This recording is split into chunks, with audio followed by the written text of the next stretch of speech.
Good morning, folks. I'm really excited to be here chatting with you today about distributed teams.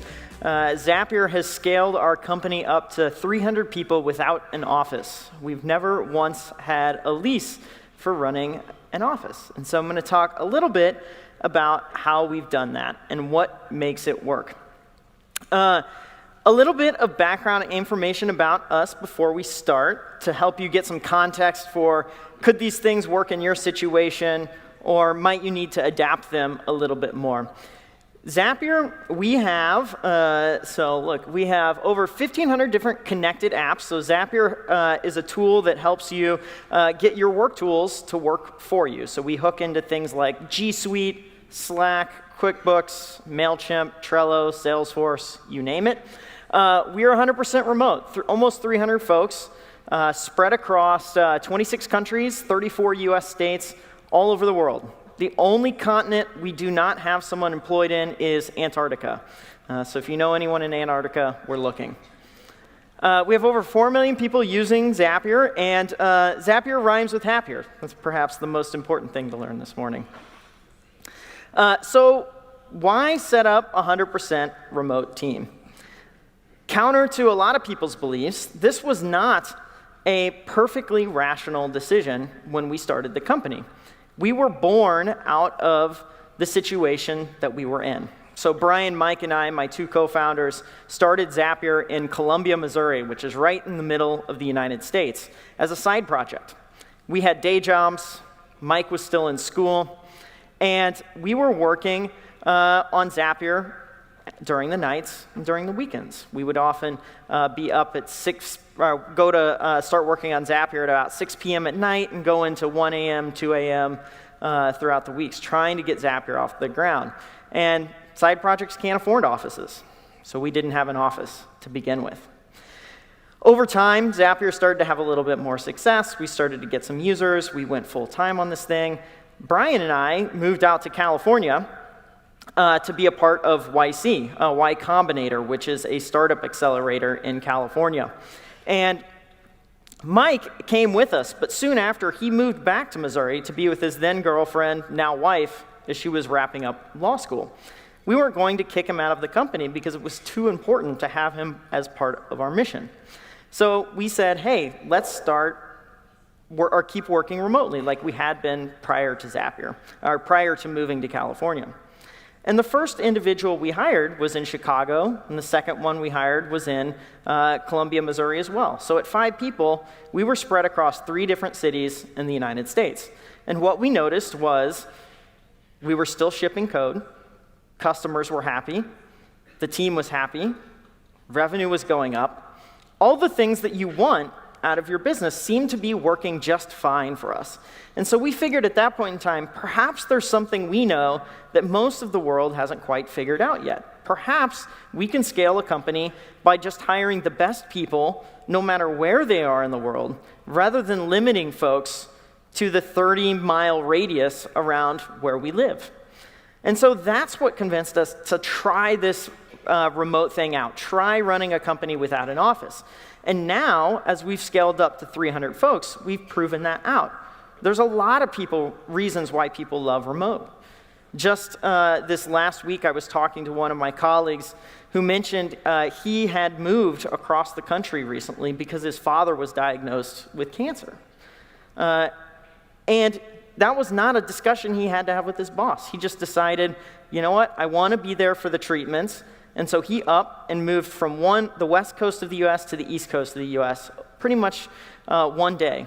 Didn't have to worry about vacation time, didn't have to worry about sick leave, didn't have to worry about any of the things you normally would have to worry about. He just showed up to work like he always does, and was also able to be there for his dad.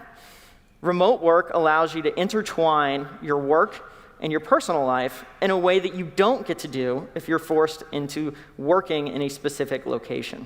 That's what makes remote work so powerful, and it's going to be one of the reasons why it's going to change, I think, how a lot of businesses do business. And it turns out I think we were right. I think we were onto something. We ran a survey recently in coordination with the Harris Poll, which is a big survey company in the United States, and asked a whole bunch of employees in the US what their opinions on remote work are. And you can see 74% of folks in the United States would be willing to quit their job to go work at a remote company. 31% would love to do this, but their boss doesn't support it, their company doesn't support it. And many folks have already quit. A quarter of folks have quit jobs to go look for remote work. This is in the United States, but I think it's likely to apply across the world as well. So we've tapped into something that is becoming a major trend. So how do we actually make this work? How do you run a company without an office? I'm going to dive a little bit into this. First thing I want to talk about is our core values. Our core values didn't start as values. They started as a hiring rubric. When we were about 10 people, we asked ourselves this question: what makes people successful working inside of Zapier? We came up with a big list of things. And then we started to whittle it down to the things that were most important, the things that seemed to indicate if folks had these traits, they could be successful working at a company like Zapier. Over time, they became our core values. But the place that it started was a hiring rubric and a performance evaluation. Those two things made sure that these values lived in the DNA of the company. First one, default to action. When you're hiring people outside of an office, you need to know that you are hiring someone who is action-oriented.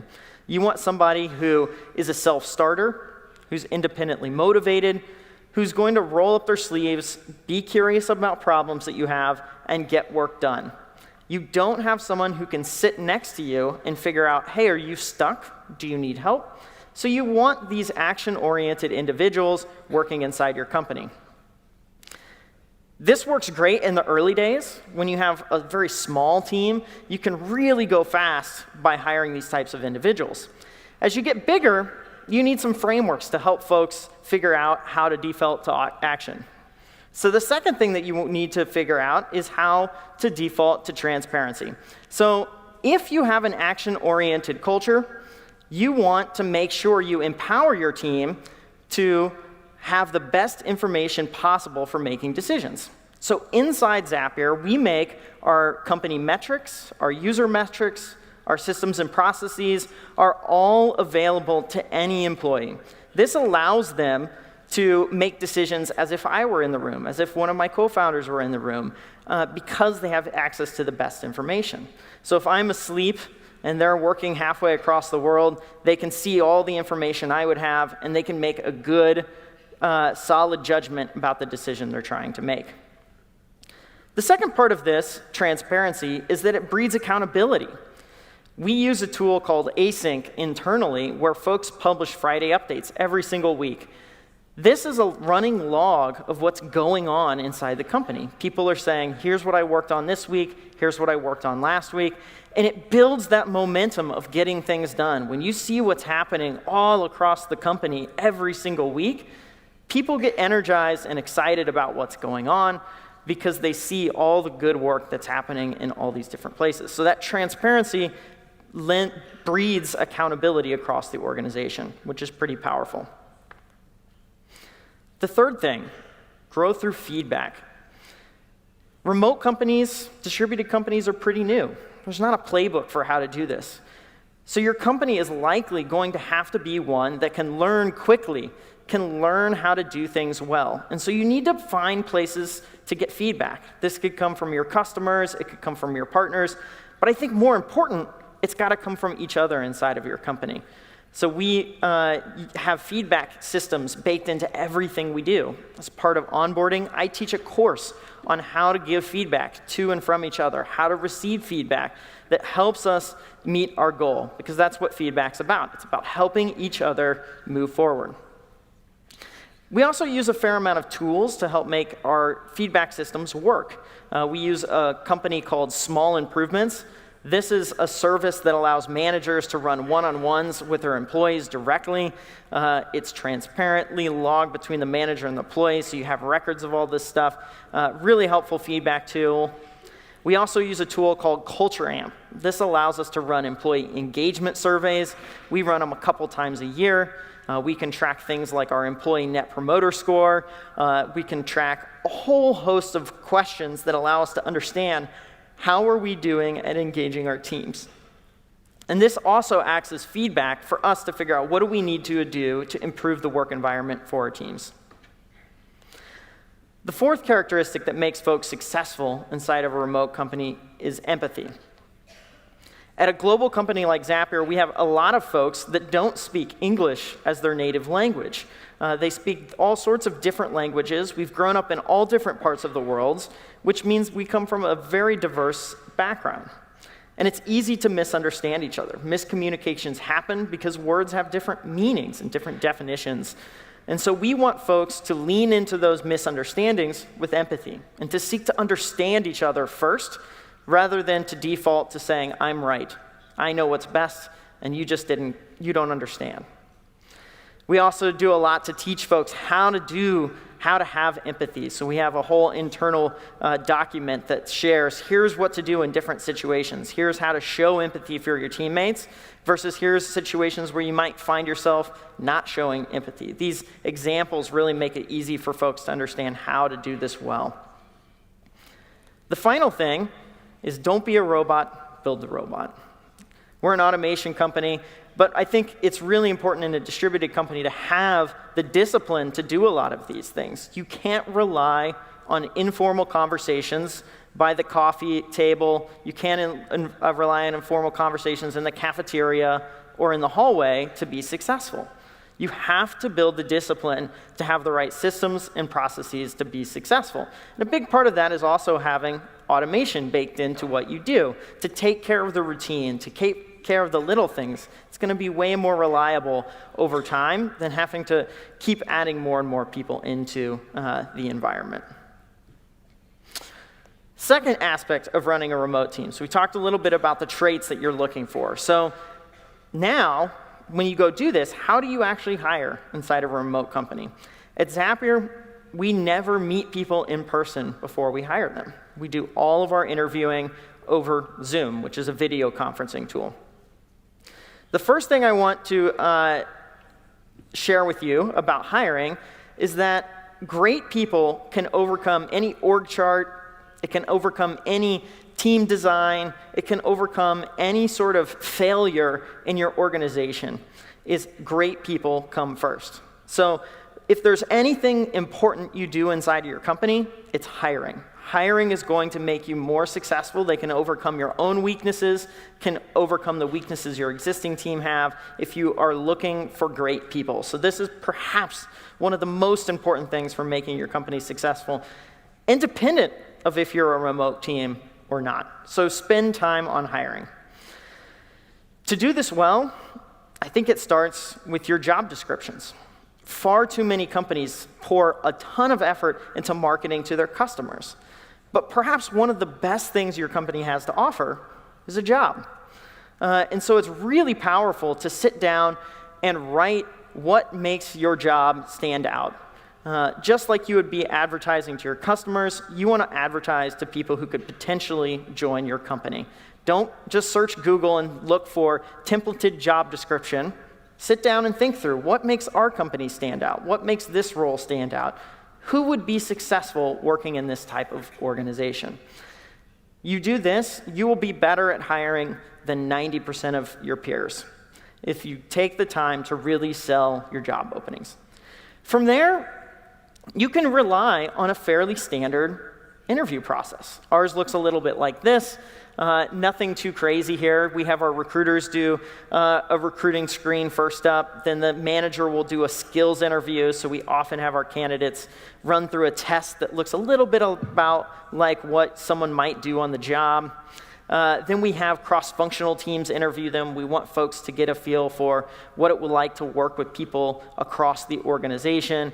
And if all that starts to look well, we'll run reference checks through a service called Skills Survey. And then from there, we go on to make an offer. Nothing too crazy.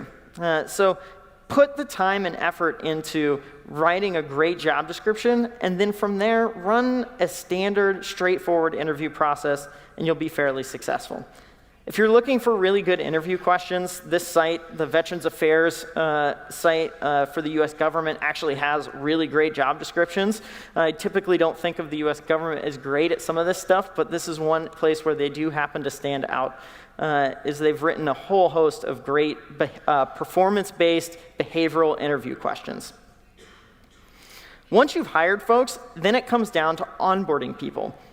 One of the things we figured out over time is that as soon as you possibly can, it is really beneficial to onboard folks in pairs, at least in pairs. So if your hiring starts to ramp up and you're hiring more regularly, it's great if you can have at least 2 people start at once. Then you can onboard them in cohorts. And those cohorts build a sense of community. Those 2 people or 2+ people become buddies in the onboarding process. They get to learn together. They get to share together. That builds a sense of community, which is an important aspect of a distributed company. It doesn't come for free. And so onboarding in cohorts goes a long way to making those folks successful. At Zapier, we do this every 2 weeks. So every 2 Mondays, we have a group of folks that start inside the company. And they go through a set of self-serve and also presentational, informational type interviews with various leaders across the company to get an understanding of what our mission is, what our strategies are, and how to go about being successful inside of a company like Zapier. That's a little bit about how we hire. Another important thing I get asked a lot about is how do we run meetings? You can't get in a conference room, so how do you make this happen? I think the meeting structure that we've set up inside of Zapier is perhaps one of the more unique ones. And it works really well, and I think it's one that is worth emulating. So the first thing that we do is we set up an automation, a Zap in our case, that posts a Google Doc to Slack a few days before the meeting. This document is there for the meeting attendees to fill out a little bit of information ahead of time. So we ask them to log a few questions like this. So for example, this is for our engineering managers. So they'll come in and they'll say things like, what is your team doing this week? Where are they being successful? Where are they not? And we'll ask them to color code things, green, yellow, or red. Things that are green are going really well. Yellow are like, hey, it's still going fine, but maybe there could be a few hiccups. Red, these issues are starting to be problematic. If we don't address these things, we might have an issue. So ahead of the meeting, folks are adding these details into the document. Then, when the meeting starts, the document is already complete. The first thing we do is sort of welcome folks into Zoom. Again, we use Zoom for all of our video conferencing. I will swear by it. They're a wonderful company. Once folks are welcomed in, the first thing is a little bit unique, a little different. So instead of just jumping in and discussing things, we actually spend the first 10 minutes of the meeting reading and commenting. So it's quiet. We're all sitting inside Zoom. No one's discussing things. But in the sidebar of Google Docs, you can add these comments. And so across the meeting attendees, maybe there's 8 or 10 of those in these meetings, we're adding comments and questions for all the things that our teammates have raised. And what you'll see is these questions get added, answers come in real time. There's sort of this fury of activity going on. This means we are very efficiently and effectively clearing up all of the sort of smallest common little problems that are happening across the team. And we don't have to spend discussion time on those items now. And instead, we can spend the remaining 50 minutes of our meeting digging into the most substantive issues that we are facing. So, once those 10 minutes are up, we're going to dig into the key decisions and topics for discussion. So at the very top of the doc, people are adding, what are the most important things? We tend to focus on the yellows and the reds. Green things are working. They don't deserve a lot of discussion. We're very happy with how they're going. We just want to continue to see them be successful. So rather, we're going to focus in on those yellows and reds, the problematic areas, the sticky areas that we need to find a way to improve upon. And those become our discussion items. A really important learning I've had over the years is you really want to focus on things that have a decision associated with them. You want to say, hey, should we do X or should we do Y? And here's why we should do X, and here are the decisions we should do Y, so that at the end of the meeting, you can have a very clear action item. We've made this decision, and we're going to move forward in this way. A common failure is to spend a lot of time talking about a particular topic, but not with a decision framework in mind. So instead, you end up riffing back and forth for the whole meeting, only to get to the end and figure out, what do we do now? What's the point of this? So it's really important for the folks who are bringing these topics for discussion to focus them in a decision framework. Then once we start discussion, the first thing we do is we follow up on last week's action items. Sometimes this just happens in the discussion. So that 10-minute reading period, folks can quickly just say, hey, we covered this, we're good, we don't need to talk anymore. But if we do need to, our first area of discussion will be the follow-ups from the previous week. Then we'll go through that discussion around our core decisions. And at the very end, once the decisions have been made, we log the action items. If there's a clear owner of this stuff, we make sure to call it out. We say, hey, we've decided on X. We need you to go take care of this issue. Or if we need more information to make a decision, we'll assign it to a person and say, hey, can you go be in charge of digging into that information so that we can make a good decision. From there, after the meeting, there's also a few key follow-ups that we pay attention to. The first one is collecting feedback. So remember, we have this value of growth through feedback. We're always doing this inside the organization. So we post this little message inside of Slack that says, how did it go today? Green means this was a great meeting, yellow means this was a so-so meeting, and red means this was a bad meeting. And then in the discussion, we talk a little bit about how it went. This means over time, our meetings start to get really good and start to get quite a bit better. We want to make sure if folks are taking time to be involved in these meetings, it's well worth it. This is time that they could be spent on their core job. So if they're taking time to be a part of a meeting, it needs to be a really good one. This feedback culture really helps us improve all aspects of the business. The second thing is we may not have time to discuss all the decisions or topics that we want to go over. We like to keep these meetings tight to an hour so that folks can get back to the core things. So if there are leftover items, they get posted in Slack like this. So it's out of time threads. So here's one for our onboarding process. Here's one for a conference logistics. And then inside the replies, the folks who are relevant to those discussions can discuss that topic. Oftentimes, we order our discussions in order of priority. So the out-of-time ones are less important, less urgent discussions compared to the ones that we will discuss live. So this is a very quick and efficient way to sort of cover the ground for those final last bit of decisions you need to make. That's a little bit about how we run meetings. We repeat this every week for the teams that we're in. This creates a cadence. This creates an action-oriented culture that is pretty powerful.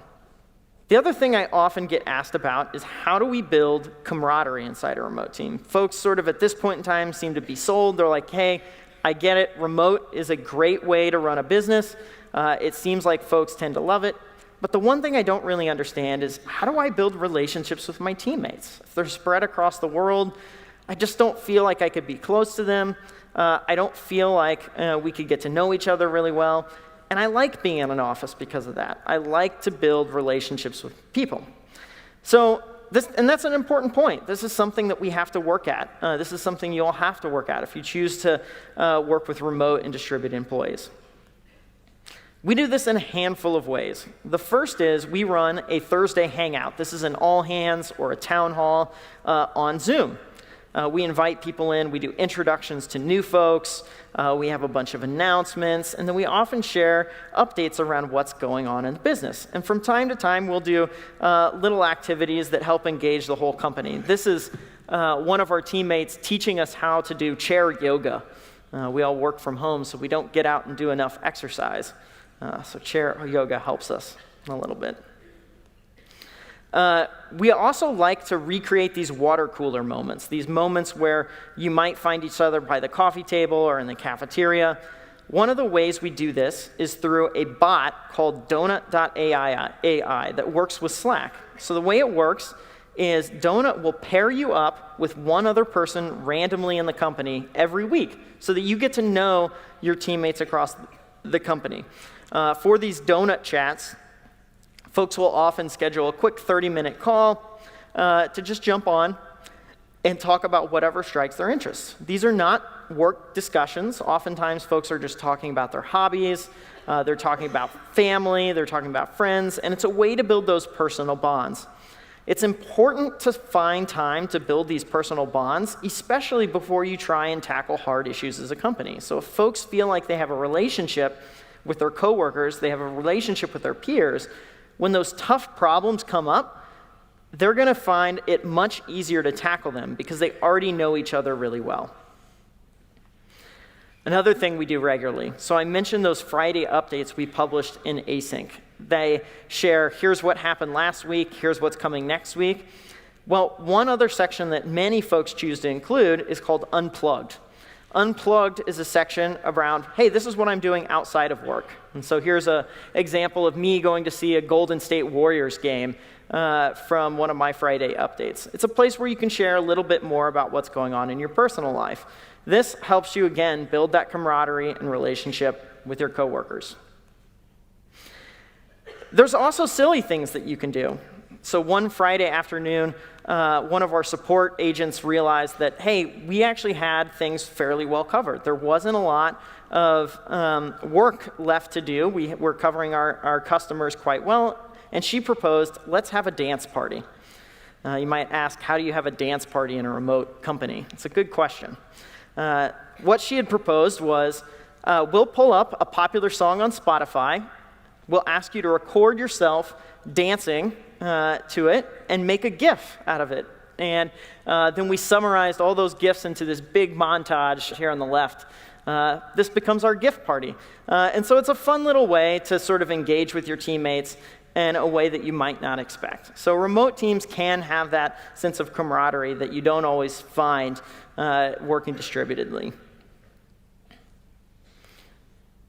One last thing that we do is we encourage off-topic channels inside of Slack. So not every channel is always about work. These are all prefixed with #fun, so it identifies, hey, this is not a work channel. These are things like, there's topics like fun dogs or fun cats, where folks can debate, are dogs better than cats, or vice versa. There's things like movies, sports, gardening, but it's a good way for folks to engage in different topics. And these topics are not distracting from work. You know, there's very low volume, but it does find a way for folks to engage and learn a little bit more about what we do at Zapier. Last thing I'll cover quickly is tools we use. People often want to know, okay, I get that this remote thing works, but I need to know tools. I actually think tools are very important for being successful, but the exact specific tools you use are going to be tailored towards you and may not necessarily match what we use at Zapier. That said, I do think there's 3 types of tools you need to be considering. The first one is, how do you communicate internally? For us, we use Slack. This is a group chat tool that allows us to, for teams to talk about the nitty-gritty details about what's going on inside of work. You might also consider things like Microsoft Teams or email. Those things can work just as effectively too. However, Slack is our tool of choice here. The second tool we use, Async. This is the tool that we built for ourselves. So the reason we use Async is to communicate big-level topics. So Slack is about the nitty-gritty. It's about all the little details that go into making a company be successful. However, Slack is very busy. A lot of stuff is going on inside of Slack on a day-to-day basis. In fact, I often say the half-life of a Slack message is about an hour or 2. So it's very easy to miss out on things that are going on inside of Slack. Async is our solution to that problem. Async is for the big announcements. It's about what's going on with company strategy. It's big announcements and news that we have to share with each other. It's about all those higher level concepts that everyone in the company needs to know. The half-life of an async post is more like a few days because the volume is a lot less. You can't buy async, obviously, because it's an internal tool. But so if you're looking for something that might scratch that itch, you might check out something like Confluence, Coda, Quip, or Google Docs would work too. The final tool that's really important, you've heard me talk about it all morning, Zoom, video conferencing tool. You're going to need a great video conferencing solution. We use Zoom. We love it. There are other tools you can use as well. GoToMeetings, Google Meet, or Hangouts, or Skype can also work well. But you're likely going to need something to do video with. I highly recommend you use video as well. A big part of human communication is body language. And if you're not able to see body language, it leaves something out. Audio leaves out that body language. So I would encourage you to try video conference inside your companies. I think it goes a long way to helping build more of those relationships that I think are really important. And with that, hopefully you've learned a little bit about how we make distributed teams work. Hopefully you've maybe gained a bit of courage to try working with some remote or distributed folks. And for those of you who are really bold, perhaps you can get rid of your office altogether and try and do this a little bit like Zapier. And we will use the remaining time to do a bit of Q&A. Thank you very much, Wade. You can applaud. Wade, thank you so much. Thank you very much. Yes. Yes. Thank you for giving us the opportunity to really understand a new way to work, probably. Avant de démarrer la séquence des questions, parce que je sais que vous attendez tous, je vois des mains qui se lèvent, qui ont envie de poser la première question à Wade. Vraiment, merci. Thank you, Wade. We got a ton of questions for you. At least 98% of the people here are not practicing, I think, remote work, like you guys at Zapier. And can you give us some tips to convince our boss to change the way we work? Please, 4 tips. Yeah. So how do you convince your boss to try this out? So the first thing I think that goes a long way is to, you probably already are working remotely a little bit, and your boss may not know it. How often do you respond to an email outside of work hours? How often do you do a little bit of work on the weekend? Unfortunately, that's a pretty common occurrence in this modern workplace. So your boss already knows that you are working outside of the office from time to time. So I think that's the place to start, to say, hey, boss, I already am doing this a little bit of the time. Perhaps you could allow me to try working from home maybe 1 or 2 days a week as an experiment. If it goes well, perhaps we can do it a little bit more. If you find that it's not working for you, then that's okay. I'll come back into the office. And what I think you can find over time is that your boss might be willing to let you try it a little bit, and then it's up to you to prove that you can be as effective as you can be in the office. If you're not able to prove that, of course, your boss has every right to say you need to come back into the office if you're not able to be effective. But once you get that little sliver of an opportunity, you can demonstrate that, hey, I can be just as effective, if not more effective, working from home. The second thing is, if your boss is willing to, it's even better if you can get a whole team to try it at once. So say you've got 4 or 5 coworkers who are interested in this, the closest coworkers. If all of you can try working distributedly at once, what you'll find is this forces you to set up the right systems and processes to set up remote workers to be successful. If it's only you working remotely, it's definitely going to be a little bit more challenging because everyone is in the office, and so they might accidentally hide things from you. They're not trying to do it on purpose, it just happens. But if you have a whole group of you doing it, it's a little bit harder for that to happen, and as a result, you build more empathy for remote workers. So if your boss is even more optimistic about trying this out, it's great if you can get maybe 4 or 5 folks on the same team to try it all at once and see how it goes. OK, thank you. Vous avez des questions sur la salle? Oui, j'en vois. Il y a, Sylvie, qui est aussi intervenante sur une table ronde cet après-midi. Yes, hi, I'm Sylvie. I'm working in Paris at SAP, a big company. We're using remote, of course, mostly Americans, of course, because they are spread up in the country.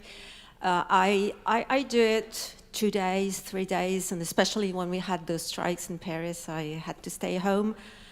But I feel like sometimes I'm so happy to go back to the office, so happy to meet people, to touch people, to have conversation in the corridors, and that hazard coming. Sometimes you discover by conversation, meeting people, that maybe you could do something differently. So, I mean, not everything can be scheduled. You explain wonderful things, how you can schedule conversation to dance together, but sometimes you meet people by hazard in the corridor, and you speak about something, and then the solution comes by. So how do you manage to build this? Yes, so this is where those having informal chats inside of Slack goes a long way. If someone shares a little bit about a nugget of what they're working on, that's out there transparently for anyone else to sort of participate and follow up inside that conversation. One of the things that I think is really important to acknowledge is that these informal conversations that happen inside the workplace should not be what your core company strategy is based on. If you're sort of hoping that there will be a chance encounter by the water fountain or by the coffee table, and that will sort of magically make your company better, I think you have a bigger problem at stake, which is that, hey, we're just hoping that luck is what makes our company work. That said, those relationships, being able to feel good by seeing other people, is real. Like, that's a thing that humans desire: community, they desire connection with others. And so you have to find ways to bake that into the DNA of your company, which is why we do the things like the donut chats. It's why we have these off-topic channels where folks can sort of start to build some of those relationships. In addition, one thing I didn't mention at all is we do take time to get teams together. So as the company grows, there are often people inside your city that you can meet with. So in a city like, say, Seattle in the United States, we have about a dozen different folks working, and they schedule time where they can meet up at coffee shops, go to each other's houses, and co-work from time to time. And so they get a little bit of that taste of community and working together, which I think goes a long way. I have a second question. So you manage people all around the world. How do you manage local HR specificities? This is an important question. And we could have an entire talk dedicated to how you do local HR issues. The short answer is you need a good accountant and a good attorney on staff, either as working internally or out-house to help you with this. And they can help you navigate a lot of the compliance issues that come from managing a workforce that is global. This is something you definitely need to pay attention to, because you want to make sure that you're in compliance with all the local and federal government rules and regulations. But the long and short of it is, make sure you have an accountant, make sure you have an attorney that can help you navigate these things. Alors, une main se lève pour une question. Formidable, si vous pouviez au centre. Voilà, merci, c'est bien de jouer le jeu. Merci beaucoup Sylvie pour ces deux questions, super. Ça a lancé les échanges. Profitez-en parce que Wade est là, c'est un cadeau aujourd'hui. Présentez-vous. Hello, first of all, thank you for coming visiting us. I'm Joanne from Sword Company, and I have a question. First of all, do you work an agile system? Because I'm product owner currently, and how do you do with the visual management aspects? Because we work with Post-its on the walls. So which tool are you using to work, the agile teams work together? Which tools? Yeah. So we work in an agile-like environment. It's not exactly agile by the playbook. We're not super religious about it. We use Jira to manage all of our project backlogs and roadmaps and things like that. However, we give teams, our individual product teams, a lot of autonomy to figure out how exactly they want to implement that stuff. There's not a top-down sort of structure that says you all have to do it this very specific way.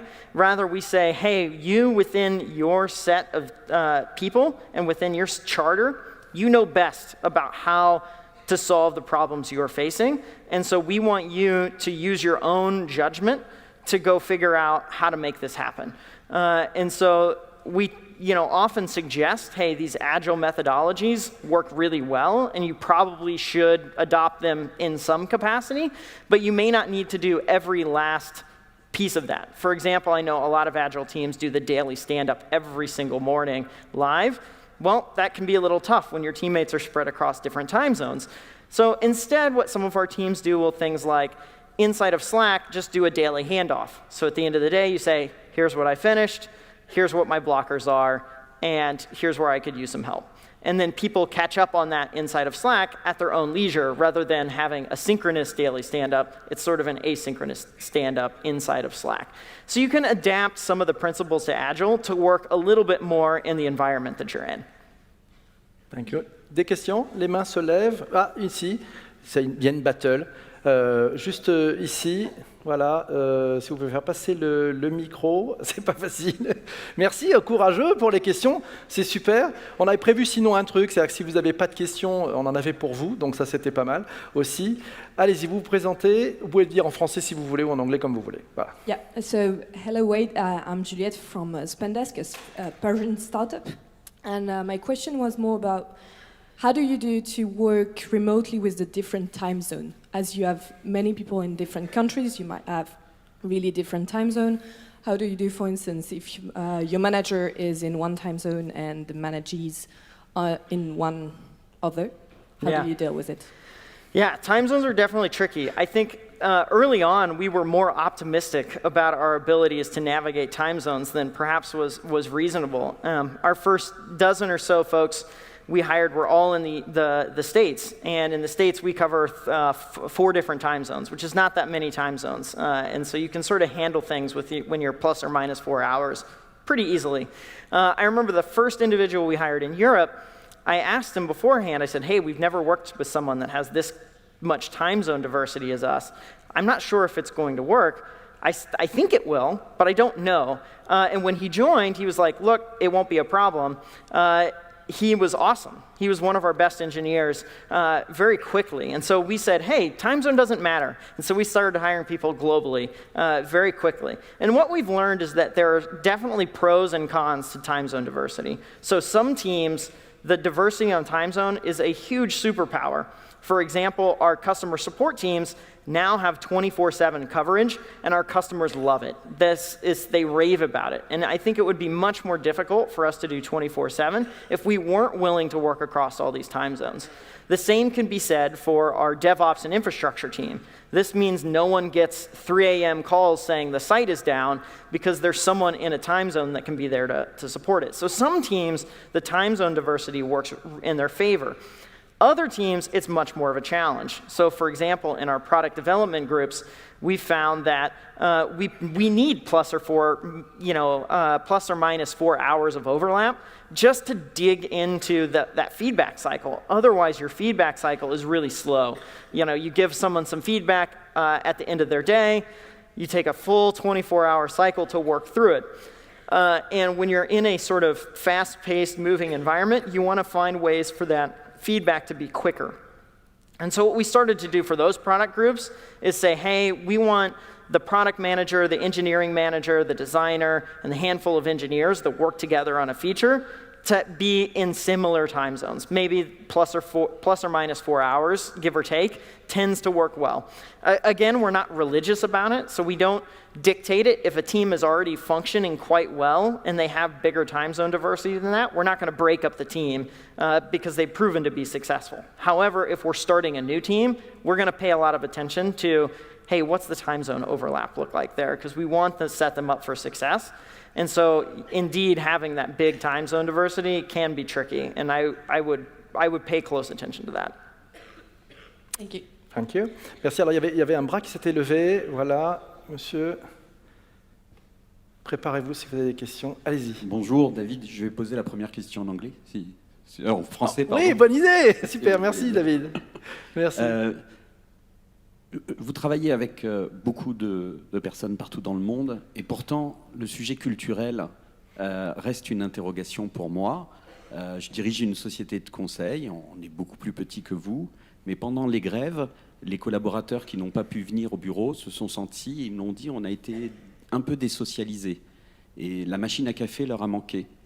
Et sur un autre sujet, Zoom et la vidéo, c'est très bien, mais il y a un problème, c'est qu'en France, quand on fait des réunions en visioconférence, les gens coupent la vidéo. Donc c'est encore plus difficile pour créer le lien. Do you understand that, or I need to translate? If you could translate, that Okay. would be great. Vous Thank pouvez la faire un peu plus courte? Je répète. Ça serait Déjà, super. premier sujet, la question culturelle. Ouais. The first question about the difference of culture, because you are working with all guys in all over the places and all over the world. So what do you think about the difference of culture? How do you manage that? Yeah, so I think the different cultures is actually a huge benefit for helping a team like Zapier be successful. We have a global user base. Half of our business comes from outside the United States. And so when we're able to bring in folks from these different cultures, we're able to better represent our users. They come with a set of needs that we don't, that I, as someone who lives in California, can't anticipate because I don't experience using our product in the same way that they do. And so it's really beneficial for us when we can hire folks from Europe or from Asia or from South America or from Africa because they're able to highlight a different set of needs than I would understand. And so we lean into those cultural differences. We lean into those things that set us apart to help make the product better, rather than to worry about how those cultural differences might make working together harder or whatnot. We say, actually, this is a good thing. It's good for us to understand what our differences are, because if we're able to understand them, we're going to make our product better for everybody. Okay. La deuxième partie, c'était pour la machine à café, c'est ça? Non, Non. sur l'aspect de la culture aussi, on peut, pour approfondir, demander est-ce qu'ils pensent que les Français sont une forme de résistance au travail à distance? C'est parce qu'on est en Bretagne, le petit village Non, gaulois. Il faut reconnaître que c'est peut-être les Américains ont cette distance et cette immensité du pays. Ils sont plus adaptés à ça. Est-ce qu'ils There was a question. We got 100 French people there. What do you think about French people? It's lovely. Working with them. No. We have a handful of French folks that work at Zapier, and yeah, I mean, it makes our product better. I love working with our French teammates. Ok. Et la troisième partie, c'était la machine à café? La troisième partie, c'était que en vidéoconférence, souvent en France, on la coupe, la vidéo. Alors, yes, in France, when we use the video conferencing like Zoom, something like that, people are just turning off the camera. Do you get this thing is yeah, so no? We definitely, I don't think it's just a French thing. This is something that I think it's a human thing. All of us are like, we don't want to put our video on. At Zapier, we've just sort of made that the default, especially if you're showing up to a meeting with, say, less than 10 people. Videos on, please. Like, that's just sort of the norm. And over time, people get used to it. They're like, hey, this is actually, it's fun getting to see my teammates. It's fun getting to see what they're up to. It's fun getting to learn a little bit more about their lives. And you can do that when you can sort of actually see them and see what's going on. You can see their backgrounds. You can, hear pets or see pets walking by and things like that. It just adds to the fun of the environment, I think. Okay, in France, we love to get some moments with our colleagues on the coffee machine. How do you manage that? Do you organize, a Skype coffee machine? Yeah, we do. Like yeah? So we do have, one of our off-topic channels is indeed like fun coffee chats where various groups around the company will just jump on Zoom real quick and have like, a 10-minute conversation around coffee or whatnot. So we do try and accommodate those little moments where you get to meet and hang out with folks. But again, it all happens over Zoom. So you just get used to jumping on video call and having a sort of informal conversation about whatever it is that you'd like to talk about. Like, is it easy to do? Yeah, it's easy. Inside of Slack, you can do, Slack has these slash commands, and so we can do /Zoom, and that starts a video conference right away. And you can just click a button and join. Easy, ouais. Des questions dans la salle? Genre, oui, il y a 2 mains qui se lèvent. C'est bon, allez-y, je vous en prie, présentez-vous. Hi, I'm Roxanne. I'm working at Ositem, which is a cloud company. And my question is about, do you think that remote work can fit with every kind of markets, every kind of company, not only digital or startup? Yeah, so I do think over time we will see many, many more industries moving this way. I think right now, some industries it's going to be tougher. You think something like construction or like surgery, it's like, how would you do that remotely?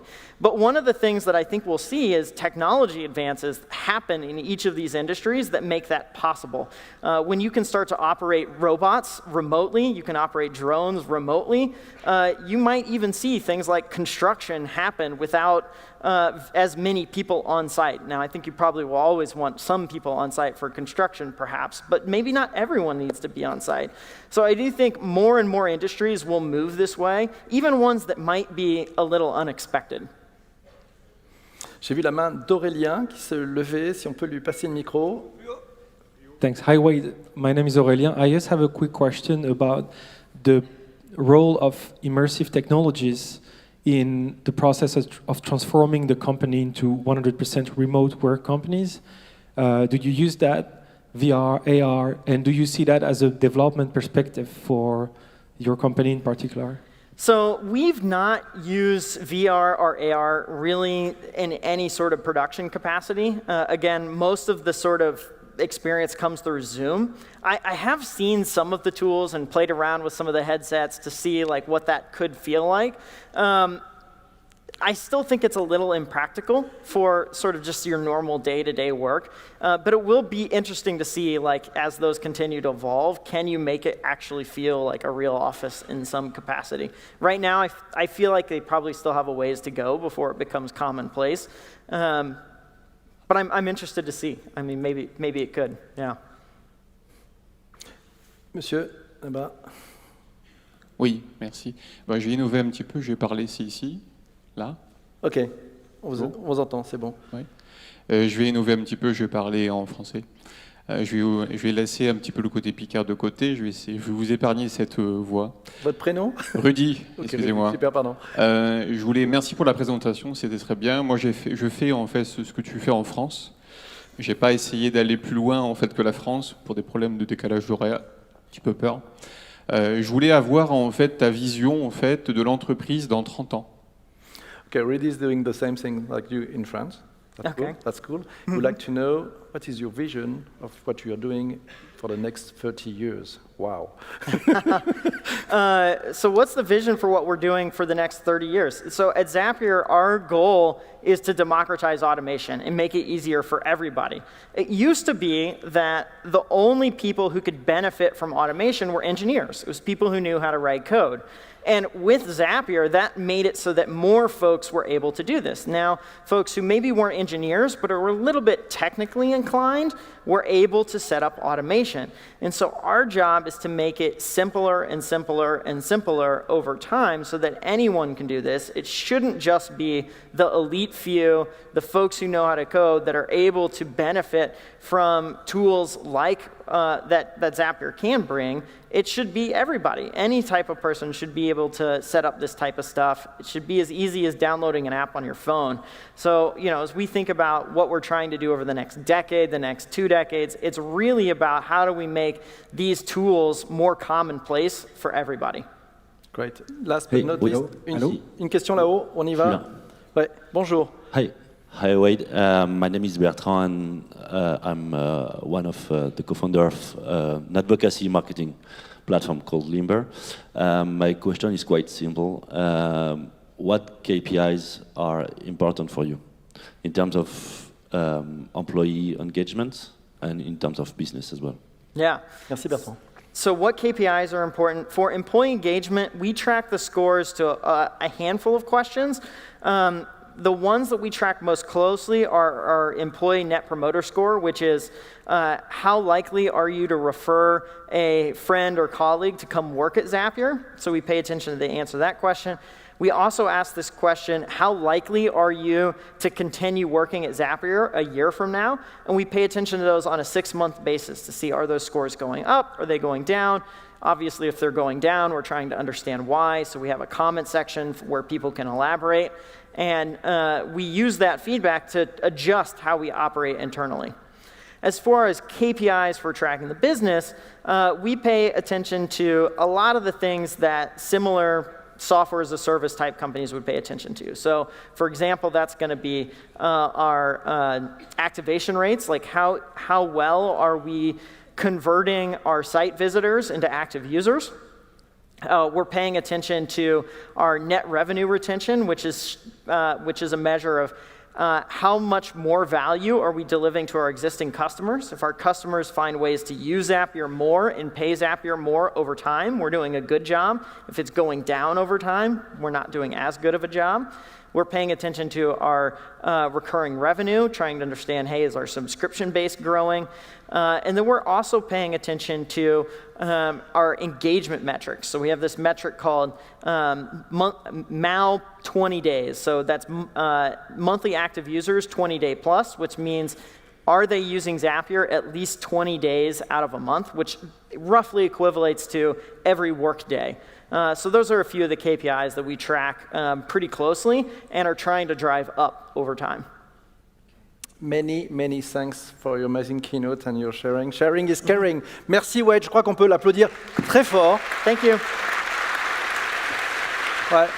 Merci, merci infiniment. Bravo.